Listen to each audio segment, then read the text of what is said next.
Daniel no capítulo 1. Vou ler apenas a partir do verso 15. No fim dos 10 dias, a sua aparência era melhor. Estavam eles mais robustos do que todos os jovens que comiam das finas iguarias do rei. Com isso, o cozinheiro-chefe tirou deles as finas iguarias e o vinho que deviam beber lhes dava legumes. Ora, a esses 4 jovens, Deus deu o conhecimento e a inteligência em toda a cultura e sabedoria, mas a Daniel deu inteligência de todas as visões e sonhos. Feche seus olhos, vamos orar mais uma vez. Senhor Deus, nosso Pai, nós te louvamos, agradecidos, Senhor, por esta noite abençoada, debaixo de uma chuva, Senhor, e agora nós queremos as chuvas de bênçãos da nossa vida, nos fazendo compreender, Pai, este livro, como foi dito na oração do irmão Rodrigo, tão temido por tantos, Pai. No entanto, é a Tua palavra para nós e nós devemos nos debruçar sobre ele para tirar o conhecimento. Começamos falando de algo tão importante, Pai, para a vida de qualquer jovem, de qualquer homem ou mulher, que o Senhor nos dirija, Pai, na direção desse estudo. É o que eu peço, Pai, em nome de Jesus. Amém. Meus queridos, quando nós observamos como nascem os rios, eles nascem normalmente em lugares altos, em pequenas nascentes, água pura. E essa água, então, nascendo lá em cima dos morros, eles descem, vai matando a sede da população, vai regando plantas, hortas e assim trazendo vida às pessoas. Só que das primeiras casas, esse pequeno córrego recebe o lixo produzido nos quintais, a gordura e resto de alimentos das pias e os dejetos dos banheiros. Aqueles moradores que vivem mais abaixo bebem a água suja que receberam dos moradores de cima, e aqueles que moram mais embaixo ainda recebem toda aquela quantidade de impurezas que vem descendo junto com a água. O ribeirão de águas cristalinas e puras, ele perde a sua qualidade. Suas águas antes limpas, desejáveis, elas agora não servem mais para o consumo humano. As águas que antes traziam vida para a plantação não pode mais ser usada porque vai contaminar os alimentos. O que era puro e útil, por causa da contaminação, se tornou inútil. Para nós entendermos o livro de Daniel, nós temos que fazer um retorno ao contexto para que a gente compreenda o que estava acontecendo na história nesse período. Lá no livro de 2 Crônicas, capítulo 35 e 36, vai contar o que estava acontecendo para a gente entender que jovens são esses, por que eles foram parar lá no palácio. Antes um pouquinho, nós vamos ver que o faraó, nós estamos falando da Babilônia, o que tem faraó? Tem! O faraó Neco subiu para lutar contra um povo chamado Carquemis. E para lutar contra os Carquemis, ele se aproximou do território de Judá. Lá estava o rei Josias, fiel a Deus, temente a Deus, mas quando ele viu chegar, se aproximar dele, o faraó, ele ficou pronto para a batalha.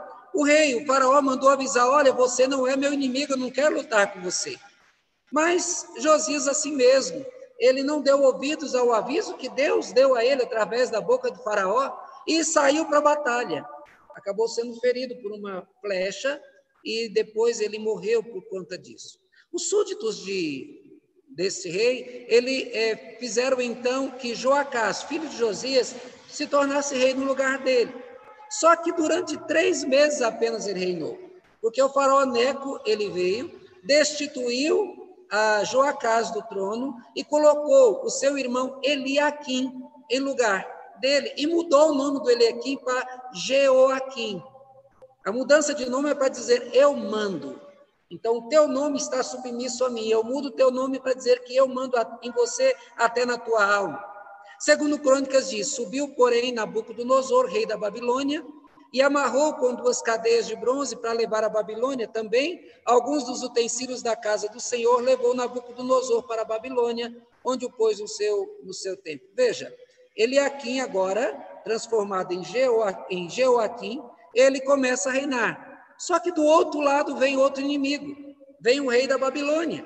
E esse rei chega então, ele invade, só que ele não destrói tudo, ele pega parte dos tesouros que tem.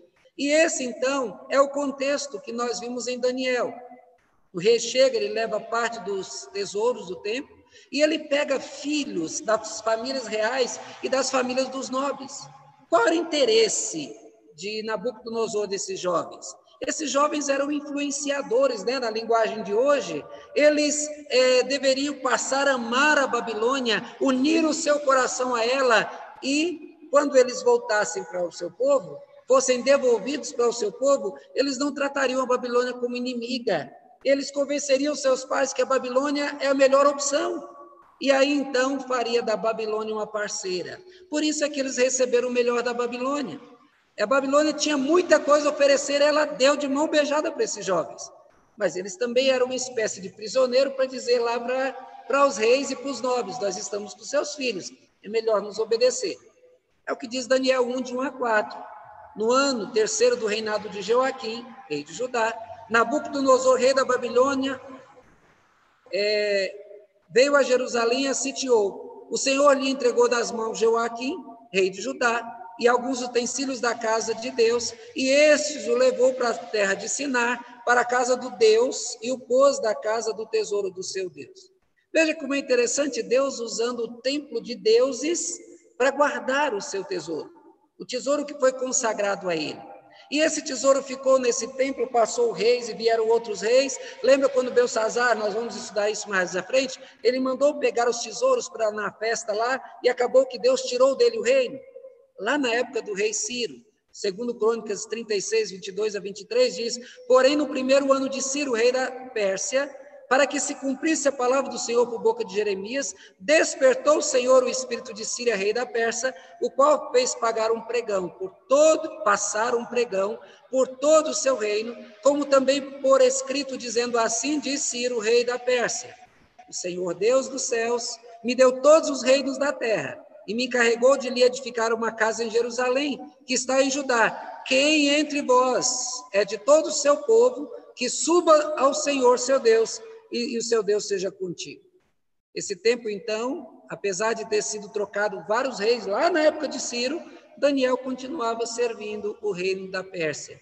A Pérsia, que era o rei também da Babilônia. Voltando agora para o contexto, tendo Nabucodonosor levado parte dos tesouros dos jovens, colocou no trono de Judá o filho de Joaquim. Colocou Joaquim, filho de Joaquim, no trono. E esse reinou apenas mais 3 meses e 10 dias.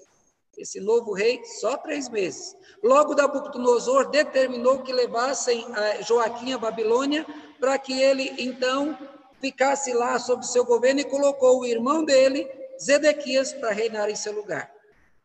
Acontece que Zedequias se rebelou contra a Babilônia. Por isso o exército se voltou contra Judá. Aí então veio com toda a força, vazaram os olhos de Zedequias, foram extremamente cruéis com a população de Jerusalém, carregaram todos os tesouros do templo, destruíram a cidade, queimaram o templo, derrubaram os muros e levaram cativos todos os moradores de Jerusalém para a Babilônia, permanecendo no local apenas aqueles que conseguiram fugir. Inicia então o cativeiro babilônico. Veja, irmãos, que quanto aos jovens que foram levados no primeiro momento para a Babilônia, o rei disse a Aspenaz, que era chefe dos eunucos, que trouxesse algum dos filhos de Israel, tanto da linhagem real como dos nobres, jovens sem nenhum defeito, de boa aparência, instruídos em toda a sabedoria, doutos em ciência, versados em conhecimento, e que fossem competentes para assistirem no palácio do rei e lhes ensinasse a cultura e a língua dos caldeus. O tratamento dado a esses jovens foi totalmente diferente que o tratamento dado aos prisioneiros que passavam fome, foram levados nus, foram humilhados. Como disse anteriormente, Nabucodonosor tinha um projeto para esses jovens. Ele os queria parceiros, ele queria conquistar os seus corações. Por isso, para conquistá-los, ele determinou o rei a ração diária das finas iguarias da mesa real e do vinho que ele mesmo bebia, e assim fossem mantidos por 3 anos, ao cabo dos quais assistiria diante do rei. Meus irmãos, esse estudo do livro de Isaías vai revelar os 2 lados da moeda, vai revelar um mundo de prazeres que a Babilônia representa. Por exemplo, lá em Apocalipse, quando vai se referir ao mundo, diz a Babilônia, a maldita, Então, Babilônia é o mundo, simbolizado com os prazeres e todas as coisas que esse mundo pode oferecer. Do outro lado, nós vimos a fidelidade esperada por Deus dos seus servos. Daniel e seus amigos escolheram um lado. A pergunta para nós é: nós escolhemos? Nós já tomamos essa decisão de que lado nós queremos? E esse primeiro estudo nos trará como tema o crente e a contaminação do mundo. O crente e a contaminação do mundo. Fica clara a mensagem bíblica nesse primeiro capítulo. Ela revela a chegada de jovens à Babilônia. Esses 3 jovens, um em especial, Daniel, resolveu firmemente no coração não se contaminar com as delícias da Babilônia. E ele foi seguido por mais 3 jovens. O primeiro capítulo revela a pressão que esses jovens sofreram para se apaixonarem pelos prazeres do império, as tentações que eles sofreram, e eles foram expostos então a isso, e vai exaltar a fidelidade dos jovens e os resultados positivos da sua vida de fidelidade, fruto da fidelidade a Deus. Em primeiro lugar, nós veremos que o mundo usará todas as suas armas para te contaminar. Saiba, Tiago, que o mundo vai usar todas as forças, para você também, meu irmão, para você também, meu irmão, para mim, o mundo usará todas as suas armas. Citamos aqui os versículos 5, quando fala que foi oferecido as finas iguarias do rei. Meus irmãos, todos nós sabemos que traficantes, eles vivem de vender drogas. Quanto mais clientes, mais ele vai ganhar dinheiro. Então, quando ele quer conquistar algum jovem, primeiro ele passa aquela ideia de que droga é legal. Droga traz uma sensação especial, você anda nas nuvens, e aí fala da droga como sendo a coisa mais agradável do mundo. E aí, para conquistar o desavisado, o que ele faz? Você nunca usou, cara, você não sabe o que você está perdendo, e ele então oferece uma pequena quantidade. E aí a pessoa então usa e gosta, ele oferece mais uma pequena quantidade. E aí a pessoa já vem doido, fissurado, querendo mais, diz, é tanto. E agora para conseguir ele vai ter que pagar um preço alto. Um tempo atrás uma propaganda da TV tratou desse tema. O peixinho nadava quando ele chegou diante de uma minhoca maravilhosa aos seus olhos. E ele ficou, agora eu vou encher a barriga. Mas aí chegou o peixão pai e tocou nele e disse, virou e disse, está vendo? E mostrou o anzol que estava por trás daquela minhoca. Vamos embora. Essa aí é uma armadilha para pegar a gente. E aí então fugiu. Eu achei muito interessante, a propaganda ela foi direta e prendeu a atenção das pessoas. O texto de Daniel também revela essa armadilha. A isca foi lançada. O rei Nabucodonosor prendeu a sua armadilha, e como já disse, o rei queria conquistar uma nova geração. Ele queria fazer com que eles se impressionassem com todo aquele prazer, aquela liberdade que eles tinham. Ele queria passar uma ideia não de inimigo e opressor, mas de parceiro. Os jovens, filhos de famílias influentes, foram trazidos para o palácio e ali foi montado um local ótimo para morar, confortável. Eles tinham todo o prazer das mulheres, o prazer da bebida, o prazer da comida. A alimentação que eles recebiam não era uma ração qualquer, era da mesma comida que o rei comia. Eles tinham bebida à vontade. O vinho era dos melhores, não era de qualquer jeito que poderiam passar mal. O rei os queria embriagados não somente com a bebida, mas inebriados pelo sabor da fartura de tudo que tinha. Queria que quando alguém falasse a Babilônia, se lembrassem de um pequeno espaço do paraíso, um local desejável. O sofrimento da família, eles nem iriam se lembrar, porque eles estavam distante disso. Além da comida, lhes foi prometido um crescimento profissional. Prometeu que eles serviriam diretamente o rei. Imagina, olha, você vai fazer isso, eu vou te levar lá, você vai trabalhar lá como presidente da república, o salário é bom, e você vai estar lá em cima, você vai estar na cúpula do poder da Babilônia. Os jovens não foram avisados que essas ofertas todas seriam cobradas depois. Deus seria esquecido. Eles teriam que se dobrar diante dos deuses babilônicos. Os prazeres que teriam os colocaria em oposição à lei de Deus. Para terem os prazeres da Babilônia, eles teriam que se rebelar contra a vontade de Deus. Todos os outros jovens judeus que foram levados, fora esses 4, caíram nas armadilhas e eles se entregaram aos prazeres. eles foram fisgados. O texto não diz que eles foram obrigados e impedidos a orar a Deus. O mundo não proíbe. Quer ser crente? Legal, cara. Eu vou com você, vou até te visitar, e de lá depois nós vamos para a balada, nós vamos para a boate, nós vamos para lá beber, não tem problema, mas eu vou até com você. Do mesmo jeito aqui, esses jovens não foram impedidos de orar a Deus. Ninguém se opôs ao culto, às orações, a cânticos religiosos. O momento era de fisgar os jovens, nada de oposição. Pois se eles ganhassem os seus corações, eles não se lembrariam mais de Deus e não os veriam como alguém perigoso. Veja, meus irmãos, vários textos bíblicos nos agem como placas, dizendo, cuidado! Eles avisam sobre as armadilhas do mundo. Muitos crentes questionam o uso da bebida, por exemplo. Afirmam que a Bíblia não proíbe o uso delas, de fato, mas ela não estimula o uso. Pelo contrário, ela avisa dos riscos e os perigos que a bebida traz. Bebida alcoólica não traz bem nenhum a ninguém. Provérbios 21 diz, o vinho é escarnecedor e a bebida forte é alvoroçadora. Todo aquele que por ele é vencido não é sábio. Também, para quem são os ais? Para quem os pesares? Para quem as rixas? Para quem as queixas? Para quem as feridas sem causa? E para quem os olhos vermelhos? Para os que se demoram em beber vinho, para os que andam buscando bebida misturada. Os textos podem não proibir o uso do álcool, mas claramente mostra que é insano fazer uso de bebida alcoólica. Fala do cuidado também com os desejos sexuais. Sexo é bênção de Deus e foi dada para procriação e para prazer do casal. Porém, Satanás pegou algo bom e transformou em armadilha. Todo o uso do sexo fora de uma união civilmente concretizada, abençoada por Deus, chamada casamento, é pecado e vai trazer sérias consequências. O texto abaixo avisa sobre os perigos da aproximação da mulher adúltera. Provérbios 5:2 diz, porque os lábios da mulher adúltera destilam favos de mel, as suas palavras são suaves como azeite. Outros textos falam também sobre a impureza sexual. Outros falam sobre o cuidado das más companhias.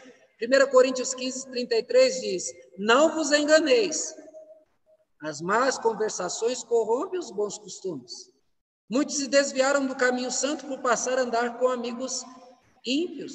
Cuidado com as más companhias, elas serão usadas como iscas para te fisgar, seja homem, seja mulher, seja jovem, seja um homem casado, seja quem for. O mundo com certeza vai jogar o seu anzol para poder te fisgar. Nós vimos nessa parte do texto que o mundo usará suas armadilhas para prender os crentes, contaminá-los com seus prazeres, fazê-los se apaixonar, e quando estiverem viciados deles, não terão forças para deixá-los. As iguarias serão deliciosas, o vinho convidativo e os prazeres serão inebriantes, mas o que vem depois disso são trevas, tristezas e um caminho torto e sujo. Fique atento. É como a droga, que alucina, mas depois de viciar, escraviza. Em segundo lugar, nós veremos que o povo de Deus deve dizer não às suas ofertas. Aprenda a dizer não. É engraçado, criança, você está vendo aí a Beatriz, que está crescendo, daqui a pouco ela vai aprender não. Criancinha novinha aprende a falar tudo que ela... Não para tudo, né? Depois ela aprende a dizer sim. Mas veja, a gente tem que aprender a dizer não como as criancinhas. Quando vê que algo não é agradável, não quero. Imagine um fluxo de gente indo na direção oposta à tua. Vamos imaginar esse corredor, se vier 100 pessoas de lá e você quiser chegar lá, vai ser fácil? Não, porque eles vão... A tendência é que a multidão te empurre para fora. O mais fácil é você ou esperar todo mundo passar ou você entrar no fluxo da multidão e ser levado. Parece a melhor escolha, mas não é. Poucos são os opositores, poucas são as pessoas que enfrentam o caminho contrário à multidão, a maioria segue a multidão. A igreja era chamada no início de protestante. Protestante porque protestava contra as coisas erradas e era perseguida por isso. Hoje, irmãos, infelizmente, o que parece é que ela resolveu andar no fluxo do mundo. passou a aceitar muitas coisas que são pecado, passou a deixar que dentro da igreja se tomassem, pessoas de fora tomassem decisão de acordo com o coração mundano, deixou de ser perseguida, é verdade, mas também deixou de perturbar o mundo. Daí a razão dela deixar de ser perseguida. Jeremias, no capítulo 35, fala de um povo chamado o povo de Jonadab. Já viram falar sobre eles? Povo de Jonadab. Jeremias foi mandado por Deus a chamar esse povo. E mandou então que eles se sentassem no local do templo e ofereceu vinho para eles e uma ceia farta. Sabe o que eles disseram? Obedecemos, pois, a Jonadab, filho de Recabe, nosso pai, em tudo quanto ele nos ordenou, de maneira que não bebemos vinho em todos os nossos dias, nem nós, nem nossas mulheres, nem nossos filhos, nem nossas filhas, não edificamos casa para nossa habitação, não temos vinha, nem campo, nem semente, mas habitamos em tendas e assim obedecemos em tudo, e tudo fizemos segundo a ordem de Jonadab, nosso pai. Veja, Deus mandou que se chamasse esse povo, porque Deus sabia que eles iam dizer não. E Deus, então, diante dessa, ele diz, insiste com eles para beber, e eles não beberemos, porque o nosso antepassado diz que os descendentes deles seriam diferentes. E Deus, então, mandou chamar os líderes de Judá e mostrou eles, e mostrou para aquele povo que estava ali, para mostrar, está vendo, eu sou o Deus de vocês, e vocês não me obedecem. No entanto, este povo está aqui e não aceita essa oferta, em obediência a uma palavra de um seu antepassado. A Bíblia diz que os recabitas foram abençoados por Deus pela sua fidelidade, porque disseram não. Veja, meus irmãos, os crentes devem dizer não. Só os crentes são capacitados a lutar contra as ofertas do mundo e as suas tentações, os outros são escravos. Os crentes, se os crentes não agirem assim, o mundo não terá opositores. Todos os demais já são seus prisioneiros e escravos. Deus nos deixou aqui para ser luz e sal, e a luz incomoda. Você quer saber o tanto que o sal incomoda? Joga ele nas costas de um sapo, e o sapo sai correndo. Joga em cima de uma lesma, ela morre. O sal incomoda, e nós temos que incomodar. O texto diz, entre eles se achava dois filhos de Judá, dos filhos de Judá, Daniel, Ananias, Misael e Azarias. Diz que resolveu Daniel firmemente não se contaminar. Daniel disse, não, nós não vamos nos contaminar com essas coisas. Os outros jovens, nem ao menos foram citados nesse texto. O livro de Daniel não fala dos outros jovens. Por quê? Porque eles se misturaram, se tornaram iguais. Não sabemos quem eram eles, pois eles passaram para o outro lado. Os heróis dessa história foram esses 4 jovens que disseram não. Daniel, resolvido a ser fiel, influenciou 3 dos seus amigos. Vamos olhar o que diz José do Egito. José do Egito disse não. Era um jovem de 17 anos, formoso, bonito. A Bíblia diz que ele era bonito. E a sua senhora colocou os olhos dela e diz, eu vou me divertir com esse jovem. E ela o tentava, ele disse, não, eu não pecarei contra a senhora, não pecarei contra mim mesmo, e não pecarei contra Deus. Ele disse, não. E até hoje ele é usado como exemplo de fidelidade. A gente vê também que o povo de Deus é o povo que deve obedecer a Deus. O povo de Deus tem um verdadeiro prazer na obediência. Ele sabe que o prazer pecaminoso dura pouco e a culpa que ele traz dura muito. Se comparado ao prazer do pecado, ao prazer da obediência, a obediência vence de lavada. O prazer da obediência, ele é duradouro. Eu estava conversando com um jovem essa semana, e ele, quando disse, pastor, mas eu me senti tão bem de fazer a coisa certa, que eu poderia ter ficado com o dinheiro que foi deixado, eu poderia ter ficado, ninguém ia saber que ele existia, mas quando eu entreguei o dinheiro, eu tive um prazer tão grande, eu disse, esse é o prazer que eu vivo dizendo. O prazer da fidelidade, ele é maior do que o prazer de ter um dinheiro desonesto, do que ter um prazer pecaminoso. O crente, quando obedece, cumpre o seu papel nesse mundo, que é glorificar a Deus e ter prazer no Senhor todos os dias. Isso ele faz dizendo não ao pecado. Você, assim como Daniel, deve resolver firmemente no teu coração não te contaminar com as finas iguarias desse mundo. Fazendo assim, você cumprirá o teu dever de te opor a tudo o que pode te afastar de Deus e contaminar a tua alma. Mas, em terceiro lugar, irmãos, veremos que Deus não somente aprova a decisão dos seus, mas também os apoia.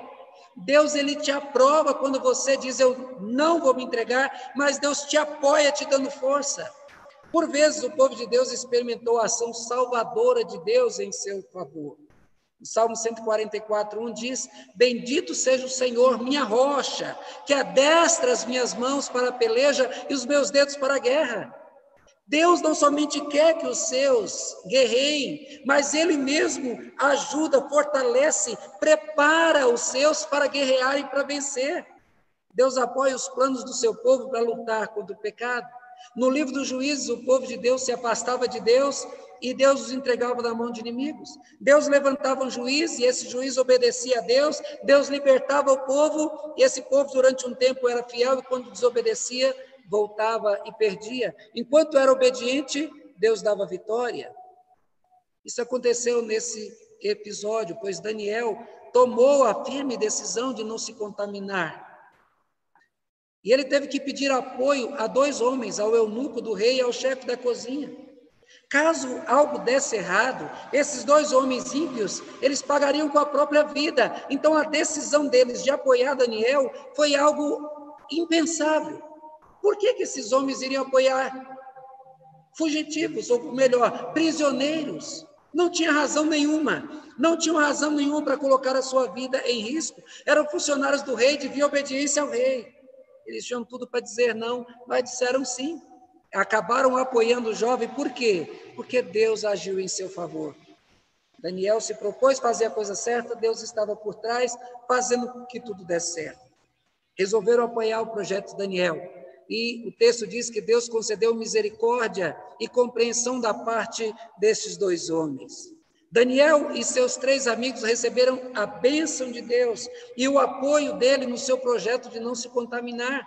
Assim também Deus fará com você. Quando você é jovem, você é homem, e você for tentado, e você vai, eu não vou fazer, sabe de uma coisa, por trás das situações Deus vai te proteger, impedindo situações que poderiam te enfraquecer, Deus estará com você. Deus fez com que as autoridades apoiassem. Deus, com certeza, também aprovará o teu projeto de fidelidade e te apoiará, se de todo o coração você resolver se opor ao mundo e ser fiel a Deus. Mas em 4º lugar, irmãos, veremos que Deus honra aqueles que lhes são fiéis. Aqui eu falei, o livro, o 1º capítulo de Daniel, fala da luta, fala da prova, fala da decisão deles de fidelidade e fala da honra que Deus deu àqueles que resolveram ser fiéis. É fato, Deus, ele quer que seus filhos os honrem, fazendo a sua vontade, tendo prazer em ser e andar com ele. Deus tem prazer na tua fidelidade, Rodrigo. Deus quer que você ande com ele. O resultado da fidelidade é que a fidelidade a Deus é a honra dada pelo próprio Deus. Deus honra aqueles que são fiéis. Deus não deixa que uma pessoa que é fiel a ele se envergonhe, porque Deus o protege. Veja, Jacó teve uma visão onde ele viu uma escada que ligava a terra aos céus. Quando ele percebeu que estava na presença de Deus, ele acordou assustado e disse, Deus, está aqui, eu não sabia. E aí ele fez, realmente, o Senhor está nesse lugar, eu não sabia. Orou a Deus e fez um voto a Deus, e Deus o honrou. Ele foi e ele voltou em paz, voltou rico. Ele partira apenas com a roupa do corpo, ele voltara com a grande família, com muitos bens e vivendo em paz. José, que foi fiel, acabou como administrador do Egito. Jeremias, ele foi fiel a Deus e fez o possível para que Judá ouvisse a voz de Deus, mas Judá não ouviu. Sabe o que aconteceu com Jeremias? Algo que pouca gente sabe. Por ser fiel a Deus, quando Nabucodonosor invadiu Judá, ele deu uma ordem expressa: procurem saber onde está o profeta Jeremias, deixe ele livre para ele ir para onde ele quiser. Veja, por ser fiel a Deus, ele conseguiu a liberdade. Eu aqui no texto coloquei, em vez de um, coloquei outro profeta. Veja o que aconteceu com Daniel e seus 3 amigos. Esses 4 jovens, Deus deu conhecimento, inteligência e sabedoria. A Daniel, inteligência de todas as visões, e entre todos os que foram achados, entre todos não foram achados como Daniel, Ananias, Misael e Azarias, e por isso passaram a assistir diante do rei, e o rei os achou 10 vezes mais doutos do que todos os outros, e continuou até o primeiro ano do rei Ciro. Veja, irmãos, que Deus honrou esses homens. Deu a eles o que a Babilônia ofereceu. Se você vier e se contaminar, você vai assistir lá diante do rei. Só que tinha uma prova. Se eles não passassem da prova, eles não conseguiriam. E Deus deu a eles de graça. Eles não fizeram nada para ganhar isso, mas Deus deu a eles. Ao contrário dos outros, Deus deu a Daniel capacidade extra, além de sabedoria, conhecimento e muito mais. Seus 3 amigos também foram honrados por Deus. Valeu a pena abrir mão dos prazeres da Babilônia e priorizar a fidelidade a Deus. Ganharam muito mais do que desejavam e do que esperavam. Não somente serviram ao rei, mas receberam a honra de se tornarem administrador no império. Daniel se tornou um dos 4 maiores da Babilônia. Mas, honrado por Deus, exercitando os dons que dados por Deus, acabou assumindo a maior posição entre os 4. Ele passou a ter, então, a primazia no reino da Babilônia. Deus o colocou acima de tudo, por quê? Porque ele deixou os prazeres de lado, e ele se ofereceu a Deus. Jesus nos ensinou: buscai, pois, em primeiro lugar o reino de Deus e a sua justiça, e todas estas coisas vos serão acrescentadas. Quem honra a Deus e o prioriza, recebe dele a recompensa, sendo honrado por ele. Ao se negar às comidas e ao vinho, Deus lhes deu aquilo que o mundo não lhes daria. Capacitou ao serviço e deu posição de liderança. A Daniel deu tudo isso e também estabilidade. Na sequência dos livros de Daniel, nós veremos uma dança do poder que fez mudar reis que ocuparam o trono da Babilônia. Toda essa mudança não afetou o presente de Deus. Daniel continuou, pois mudaram reinos, e Daniel permaneceu no cargo e manteve-se à frente do poder até o final da sua vida, na época do rei Ciro. Irmãos, desse estudo tratamos sobre o crente e a contaminação do mundo.